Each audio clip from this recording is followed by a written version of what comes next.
Hi, you guys. So I know I've been talking about how I gave notice on my job a couple months ago. So I just wanted to get on here and just talk about what it feels like to have walked out today. So I just got home from my last day at work, and I just wanted to share what it's like to walk away from a six-figure job and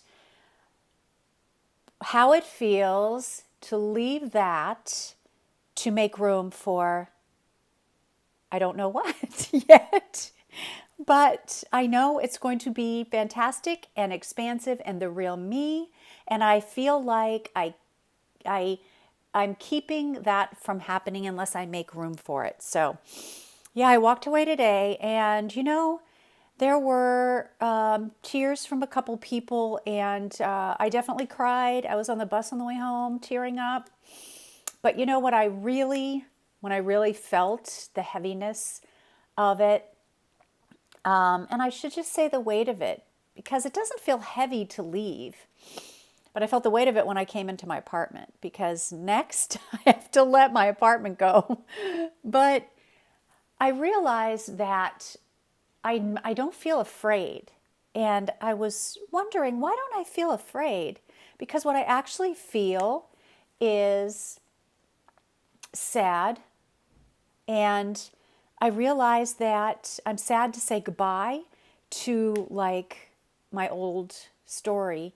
The old me would have just stayed there, made the money, lived my life here in this apartment. I would have been able to afford it, but I would have been not stepping into my highest excitement.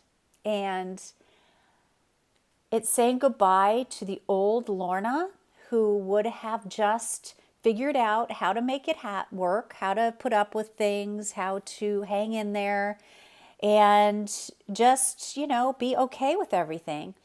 And I can survive here with that money, but I want to do more than that. I want to expand.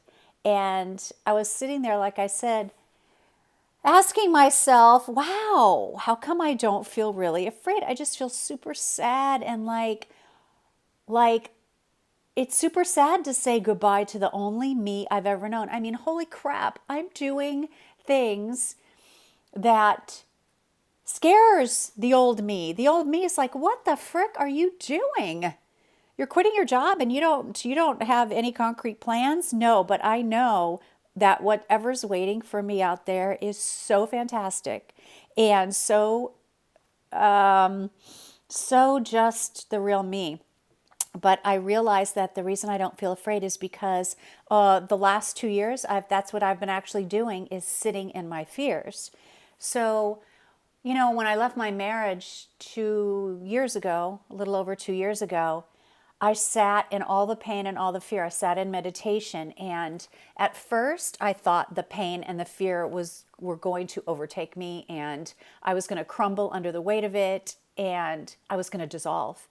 And I sat there anyway, and I just let myself feel it. In fact, I asked myself to feel it as fully as I could, and just I wanted to embody that feeling that I was feeling, that pain and that those fears. And what happened was I felt the intensity of them build and build and build and build.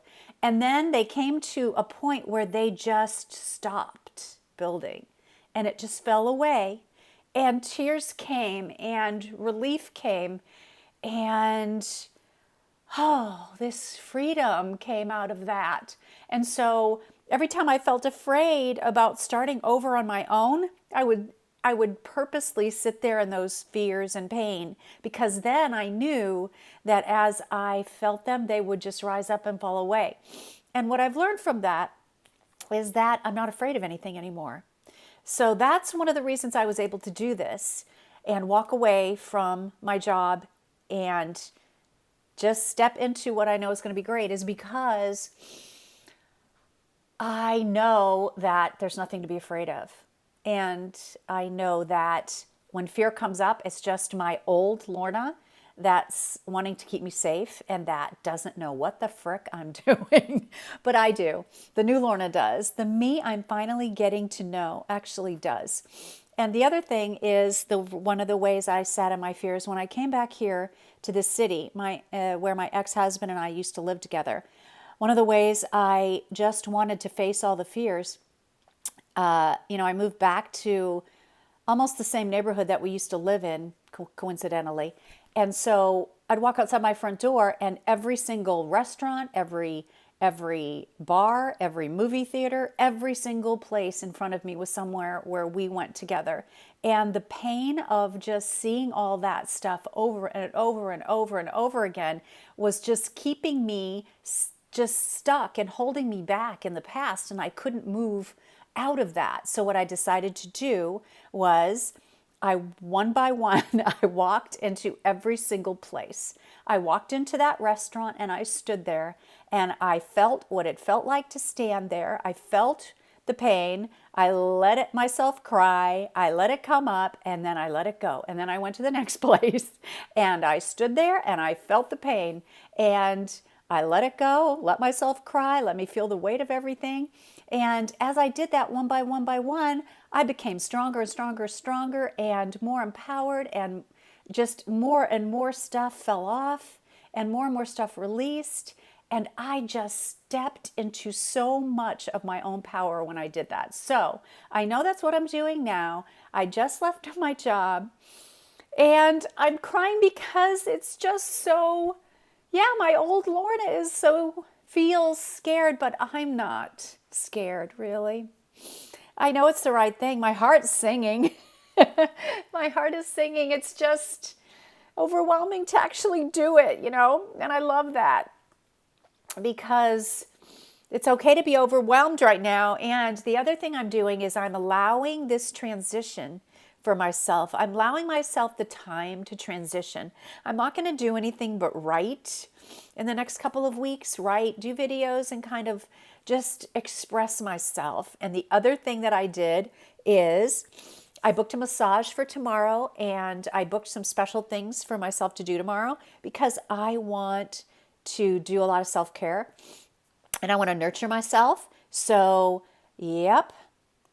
They wanted me to come in and help train somebody else, and I declined because I actually have other commitments that I can't break, and that's me, my commitment to myself and my self-care. So I just wanted to share what it's like to feel fear, but not feel fear, and how I got to that point. So thanks for listening, and I'll talk to you guys soon. Bye.